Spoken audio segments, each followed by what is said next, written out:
এরকম ক্যাসাল চলতেছে, তার প্রবাসীদেরকে একটু গুরুত্ব দিতে হবে, দেয় না। আসিফ নজরুল স্ট্যাটাস দিছে গতকালকে, কয় বিমানের টিকিটের দাম বাড়ছে, এটা তো আমার মন্ত্রণালয়ের না। তো আপনি কি উগান্ডার মন্ত্রণালয়ের চালান নাকি? প্রবাসী কল্যাণ মন্ত্রণালয় আপনার আন্ডারে না? আপনি তো আইনও প্রবাসী দুইটাই দেখবেন, আপনি বৈদেশিক যেটা আছে। কয়টা বিমান মন্ত্রণালয়ে বিমানের দাম বাড়াচ্ছে, তো আপনার রিলেটেড, আপনি কিভাবে স্ট্যাটাসে বলেন যেটা আমার অধীনে না? এখন আপনার ক্লোজ লোকরে বসাইছেন, কিন্তু সে যে আসিফ নজরুলের ক্লোজ, এই জিনিসটা আমার কাছে ভালো লাগে নাই। আসিফ নজরুল চয়েস করে ফারুকের মতো এই বেডিনেসের না নাটকের লোকরে লইছে, যে বড়া স্ট্যাটাস লিখতে লিখতে উপদেষ্টা হয়ে গেছে।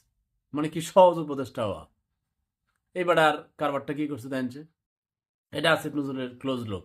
আবার মনির হায়দার আসিফ নজরুলের ক্লোজ লোক। তাহলে আসিফ নজরুল প্রধান উপদেষ্টা হওয়ার যে খায়েশ ছিল, এটা মিটাইতে না পাইরা হ্যাঁ সব লোক আইন না রেডি করতে